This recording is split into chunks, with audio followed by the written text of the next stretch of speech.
Election Commissioner Ashok Lavasa named as the new Vice President of Asian Development Bank.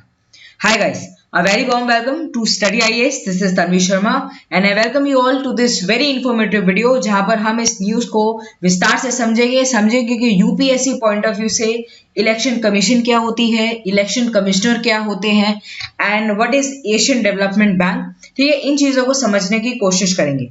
But before starting our today's lecture, if you are planning to move to Unacademy Plus subscription, do not forget to use our discount code StudyIAS to avail extra discount. If you have any doubt, any query, आप हमें Telegram, Instagram, Facebook, Gmail इन सब medium के through contact कर सकते हैं. We are on all of these platforms and we would be really happy to help you.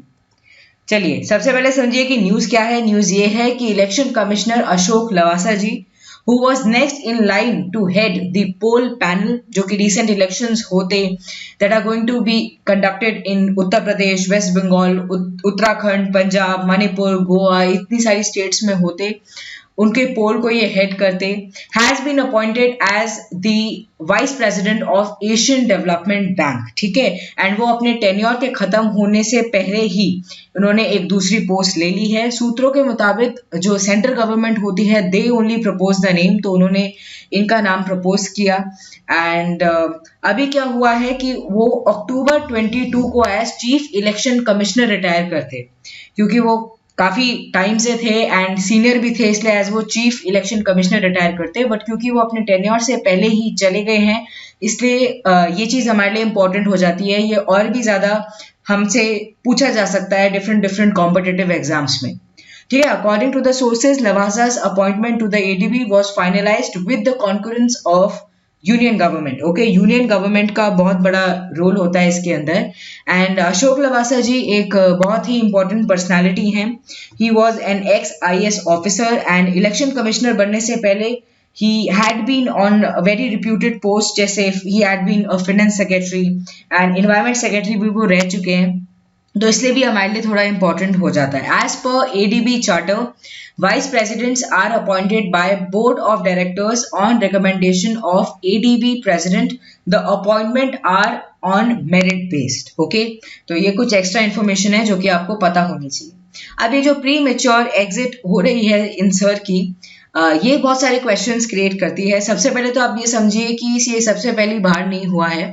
1973 के अंदर chief election commissioner Nagendra Singh had resigned before completing his tenure at the election commission to become a judge of the International Court of Justice. ठीक है, ICJ का जज बनने के लिए उन्होंने भी ऐसे ही रिजाइन कर दिया था. तो he is now the second person, क्योंकि ये ADB के वाइस प्रेसिडेंट बनने जा रहे हैं, तो इन्होंने भी एक तरह से रेजिग्नेशन दे दिया है. एंड इनसे पहले नजेंद्र सिंह ने 1973 के अंदर ऐसे ही रेजिग्नेशन दिया था. Announcing his appointment on Wednesday, Lavasa will succeed Vice President Diwakar Gupta ji. Okay, उनका टेन्योर खत्म हो रहा है एज वाइस प्रेसिडेंट, तो उनको ये सक्सीड करने वाले हैं. And he was the charge of private sector operations, public private partnership जो भी चल रही थी, एंड एडीबी कैसे वर्क करती है वो हम आगे समझेंगे. ठीक है, तो he was playing a very important role. अब वो रोल लवासा जी निभाएंगे अच्छे से. Now the ADB president heads a management team of 6 vice presidents. ठीक है, 6 वाइस प्रेसिडेंट होते हैं. एंड ये जो वाइस प्रेसिडेंट होता है, he is appointed for a term of 3 years. ठीक है, 3 साल के लिए अपॉइंटमेंट होता है, which can be extended by another 2 years. Okay, तो टोटली 5 years हो सकता है. एंड ये आगे डिपेंड करता है कि आप कैसे वर्किंग करते हैं, कैसा आपका वर्किंग सूट करता है उनको. Now Lavasa had joined as election commissioner on January 23, 2018. Okay, तो 2022 में बेसिकली उनका रिटायरमेंट होता. Since he is the senior most on the poll panel, he would have gone on to become the CEC, that is the Chief Election Commissioner. Election Commissioner and Chief Election Commissioners की power लगभग same होती हैं, but कुछ ऐसे perks हैं जो कि chief election commissioner को मिले हुए होते हैं. ओके, सो अब ये माना जा रहा है कि जो उनके बाद कौन आने वाले हैं एज चीफ इलेक्शन कमिश्नर, वो होंगे Sushil Chandra ji. Okay, as Ashok Lavasa decide to move to ADB, Sushil Chandra next in the line to become CEC। तो ये कुछ इंफॉर्मेशन है इन सर के बारे में that Sushil Chandra had joined the poll panel as election commissioner on February 15, 2019. Okay, and he is an IRS officer 1980 batch के, and prior to joining as EC, he had served as the chairman of CBDT. Okay, so बहुत important post ये देख चुके हैं, and आगे हम इनको देखने वाले हैं as becoming the chief election commissioner. अब आप समझिए कि एशियन डेवलपमेंट बैंक क्या है, जहां पर अशोक लवासा जी को as a vice president select किया गया है। तो ये एक रीजनल डेवलपमेंट बैंक है जिसको स्टैब्लिश किया गया था 19 दिसंबर 1966 के अंदर। इसका हेडक्वार्टर है मैंडलोंग फिलीपींस के अंदर, and it was established to promote social and economic development in Asia. Motto है एडीबी का that they are trying to achieve the prosperous, inclusive, resilient and sustainable Asia and the Pacific. ऐसा नहीं है कि नाम में अगर एशिया ही आता है तो only Asian countries are involve, ठीक है। यहाँ पे स्पेसिफिकली लिखा गया है Asia and the Pacific while sustaining the efforts to eradicate extreme poverty, ठीक है। तो ये सब इनके कुछ मोटो हैं, कुछ एम्स हैं। It offers hard loans currency on commercial terms primarily to middle income countries in Asia। सबसे पहले तो एक और चीज आप समझिए, थोड़ा सा करंट अफेयर लिंक करिए कि रिसेंटली एडीबी एंड इंडिया ने साइन किया है $177 मिलियन का एक लोन फॉर महाराष्ट्र रोड्स, जिससे जो कनेक्टिविटी है वो और भी ज्यादा बेहतर हो, बेटर एसेस मिल पाए मार्केट को, ज्यादा इंडस्ट्रियलाइजेशन हो पाए, मोबिलिटी बढ़ पाए एंड रोड सेफ्टी भी बढ़ पाए, क्योंकि जितना ज्यादा जो रोड्स हैं वो स्ट्रेंथन होंगी उतना ज्यादा रोड सेफ्टी पर भी ध्यान दिया जाएगा। और हम सबको पता है कि Maharashtra is the financial capital of India. It is very crowded, it is like Delhi only but it is much more crowded, and काफी बड़ी स्टेट है। तो वहां पर जितनी ज्यादा रोड कनेक्टिविटी अच्छी होगी उतना ज्यादा हमारे देश के लिए बेहतर होगा, being a very middle income country. Okay, तो ऐसे जो एडीबी है वो लोन देती रहती है। अप्रैल 2020 के अंदर भी $1.5 बिलियन का लोन दिया था एडीबी ने to India as a response for कोविड-19 पैंडेमिक। तो ऐसे ये हेल्प करती रहती है हमारी जैसी कंट्रीज को। It provide soft loans and both types of loans are sourced from the bank's ordinary capital resources. Okay, OCR से सोर्स किया जाता है। 5 largest borrowing countries are China, India, Pakistan, Indonesia and Bangladesh. चलिए अब बात करते हैं इलेक्शन कमीशन ऑफ इंडिया के बारे में, हमारा पॉलिटी रिवाइज करते हैं थोड़ा सा। Now election commission of India एक ऑटोनॉमियस कॉन्स्टिट्यूशनल अथॉरिटी है, एक बॉडी है जो कि एडमिनिस्टर करती है union and state election processes को।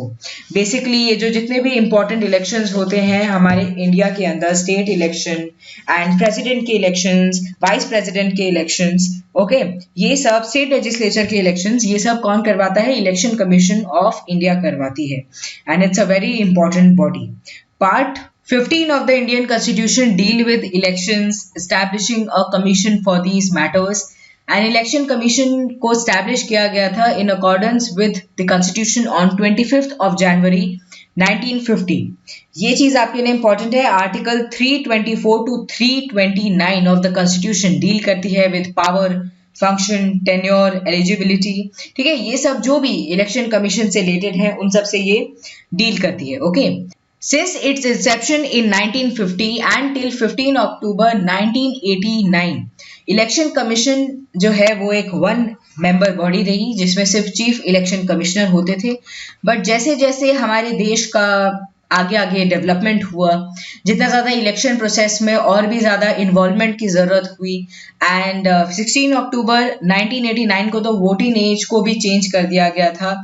It was change from 21 to 18 years, तो ज़्यादा लोग एम्बिट में आ गए जो कि वोट कर सकते हैं। इसके बाद ये चीज देखी गई कि शायद 1 मेंबर बॉडी सफिशिएंट नहीं रहेगी, हमें और भी इलेक्शन कमिश्नर्स की रिक्वायरमेंट रहेगी।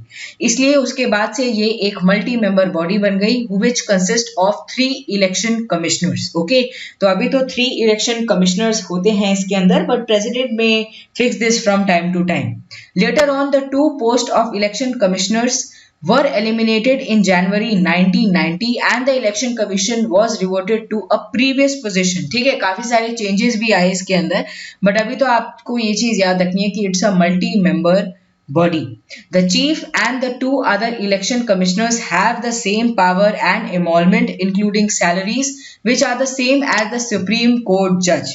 देखिए, chief election commissioner and election commissioners की पावर लगभग सेम होती हैं, एमोल्यूमेंट्स भी सेम होती हैं एंड उनका जो रिमूवल प्रोसेस है that is also somewhat same only. In case of any difference of opinion, ये जो इलेक्शन कमीशन है ये मेजॉरिटी बेसिस पर वर्क करती है. ओके, ऐसा नहीं है कि अगर आप चीफ इलेक्शन कमिश्नर हो तो आपका एक बड़ा हैंड है, ऐसा नहीं है.